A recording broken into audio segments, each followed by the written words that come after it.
good day to you all. I can't believe it's already been a whole week since we last chitty chatted.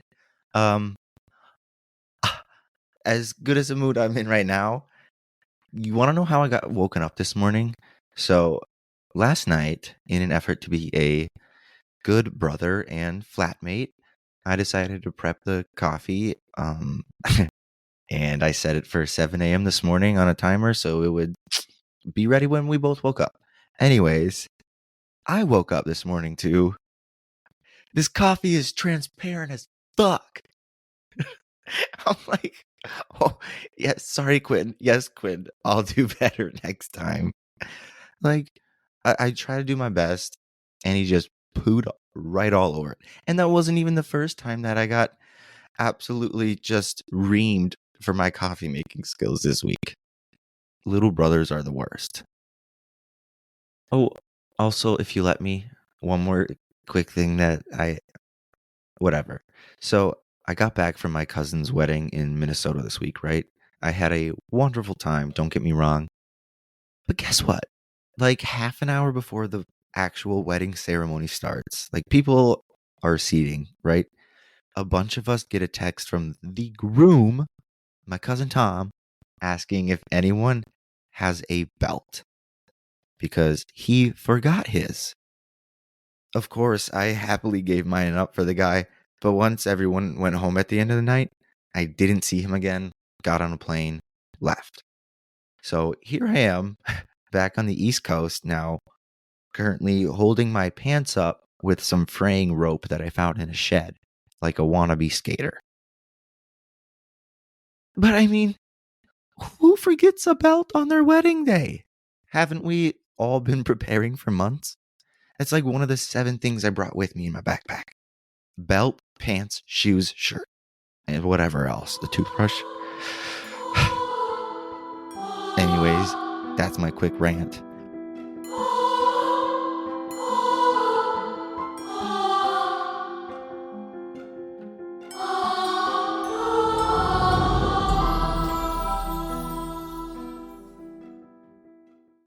On a happier note, and zero segue whatsoever, the new Exorcist movie with Russell Crowe on Netflix is phenomenal.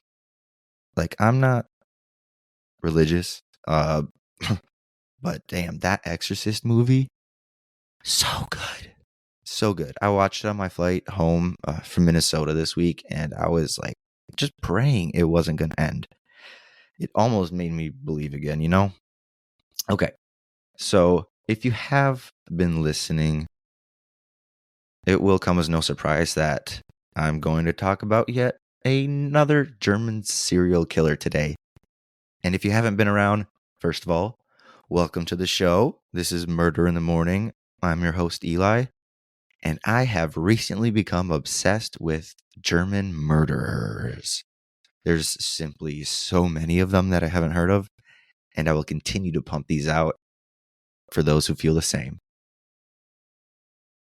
You know, I was going to skip over my sources for today because I didn't want to be completely truthful. Because honestly, I got every single thing today from Wikipedia.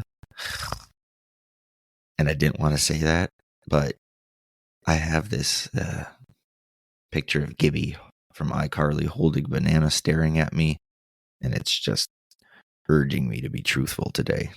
So, Wikipedia. Moving on. Typically, when choosing a case to cover, I like to read the story and make sure it's interesting enough to dive in and share with each one of you. But sometimes there is just a really catchy name that rolls right off the tongue. And that's kind of how I choose every once in a while, including today. Plus, today's story correlates with one major aspect of the show. Murder can be enjoyed or feared, no matter what time of day. I present to you Germany's own, the Midday Murderer. Born during the prime of Germany on September 1st, 1940, Klaus Gosmann, or Gosmann, was essentially a failure his entire life, from day one and on. I will give it to him, though, it wasn't entirely from lack of trying. And I normally wouldn't feel just okay saying that, obviously, about anybody, but given the circumstances, I think we'll all agree. So his father died during the war when he was only 5. So growing up only with a brother and a mother to care for him, he didn't really have that father figure, and maybe that was crucial to how he developed, but who knows? Near the end of elementary school, he failed this important exam, resulting in him repeating a year and ultimately leaving that school. Moving on to secondary school, he ended up graduating in 1962. And then afterwards, Klaus here tried his hand at college level economics. Before long, though, he, quote, discontinued his education, which either means he failed out or he just wasn't feeling it. I don't know. Finally, in 1964, 2 years later, at the age of 24, he, quote, volunteered as a candidate officer and moved. After training with various pioneer units in and around Munich, he repeatedly sought his own dismissal. Odd. And when this failed, he ended up deserting in April of 1965 and henceforth lived under false names in and around Nuremberg, end quote. So basically, now the same age that I am, or a year younger, he was a deserter of the army and living under fake identities. Not the best start to his young adult life. And then his eventual slip into the abyss came in 1965, when, just before noon, just before midday, Klaus decided to rob a department store in Nuremberg. Quote, after trying to steal a customer's purse, several passerbys pursued him. Police arrested Klaus after a shootout in which he killed one man and severely injured 2 others, end quote. So right now, to us, it appears that his career as a criminal had begun and ended that very same day. But you see, he had been living a double life for years up until this point. Years, I say. Throughout his years in secondary school and the short time he spent at university, Klaus had been committing these types of heinous crimes left and right. Let me take you back to the beginning again. This time, however, with a fresh set of eyes, a new perspective. Almost certainly not his first crime, but his first murder occurred on April 22nd of 1960, at the ripe age of 20. Just after 12 p.m., Klaus broke into a retired lady's apartment looking for, they said, loot, which I thought was funny. And when the woman screamed for help, both her fiancé and a flatmate rushed in. Klaus turned, raised a pistol, and immediately shot the 2 dead. Thankfully, he fled quickly and without harming the woman. Despite it being the 1960s, police were absolutely on top of this investigation from the get-go. After giving a description of the man from the surviving victim, investigators sent out the perp's info to all of the police in the Nuremberg area and even the surrounding cities.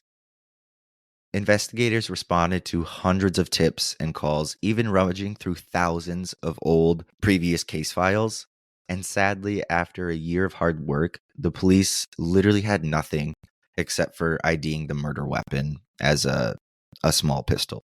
No suspect, no leads, nothing. But this only seemed to motivate investigators, however. In 1961, while Klaus was still in secondary school, they ramped things up to an entirely new level. Quote, the investigators launched one of the largest manhunt operations in the history of the Federal Republic. All men born in 1939 or 1940 who had lived in Nuremberg at the time of the crime were examined, a total of 50,336 people. 50,336 people.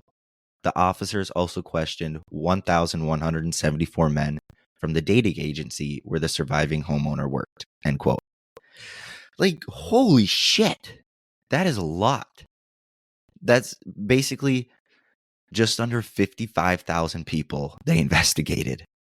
Quick pat on the back for those police and investigators. And yet, nothing. They received nothing from this extensive effort. The next year, Mr. Midday Murderer over here strikes again. In September of 1962, Klaus enters a store in Oakenbrook. Oops, my voice cracked, sorry. Oakenbrook, Germany, armed with a pistol. He then proceeds to rob the store of 3,000 Deutschmark, Deutschmark, which in today's money, 2023, is literally $1,600. And this was back in 1960-ish. Even after robbing the store, Klaus decides to shoot and kill the owner anyway. Only 2 months later now, on November 30th, Midday Murderer enters a bank office right around noon in another robbery attempt.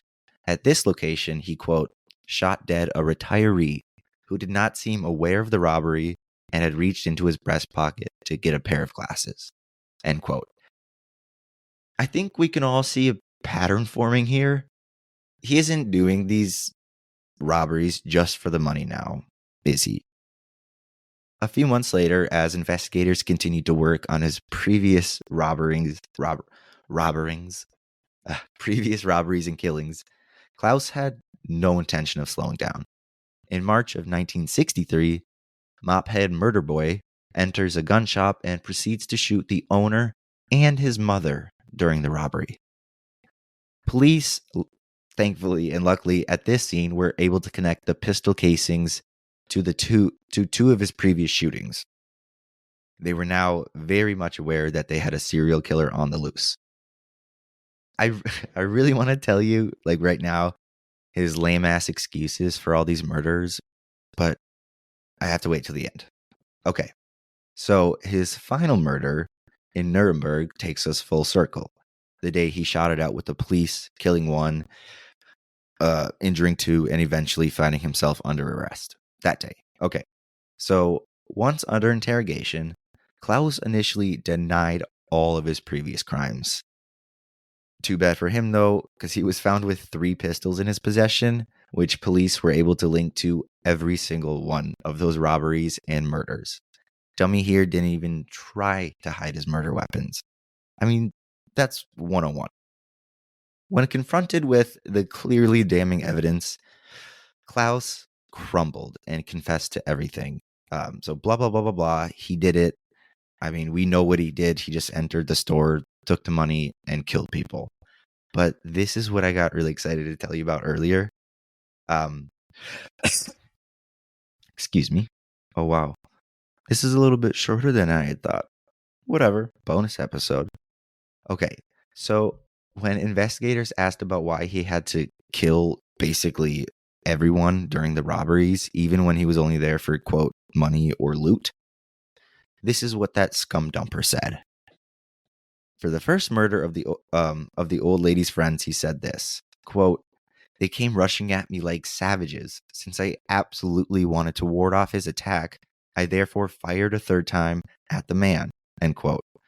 So it looks like he fired twice, missed, and then continued to fire until he killed those people because they were the savages.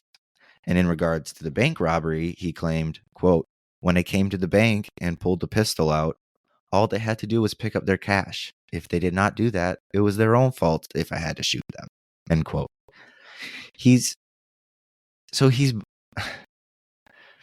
The guy he killed at the bank wasn't a teller. He wasn't the guy that he was pointing the gun at initially. He was a retiree who didn't even know that the robbery was happening. He just shot a random man reaching for his glasses because he wanted to kill people. And then finally, for his last murder and subsequent arrest after the department store shooting, Klaus here said, quote, I was afraid that I would be captured and yet had to shoot in self-defense, end quote. Which, in and of itself, doesn't really make sense as a sentence, let alone an excuse for murder. Plus, he was captured anyway. Like, either way, he fucked that up. His excuse was he didn't want to be captured, but he allowed himself to be captured. After it was all said and done, on July 27, 1967, Klaus was sentenced to life in prison for 5 murders and 3 particularly serious cases of robbery. Quote, the first double murder was not negotiated because he had committed it before his 21st birthday, end quote. Which maybe back then was their cutoff for adulthood. I'm not quite sure. And I'm sorry, I didn't take the time to look it up. My apologies. It's kind of funny though, because at least currently it's legal to drink at 18 in Germany, Austria, and basically all of Europe, I believe. Don't quote me on that. But for a double murder in 1960, it's just whatever. Like, doesn't count. You were under 21. That seems a bit backwards to me. And before ouch. I just hit my finger on the freaking desk. Before I forget, this bit right here is my favorite part, simply because of how anticlimactic it is. Quote, the secret of the midday crimes were also solved. Klaus was not an early riser and needed the morning for his preparations, end quote. Like, I'm not the biggest morning person, but he needed until noon to prep a gun and choose somewhere to rob. Bit of a loser. Oof. Yeah, that was a quick one today.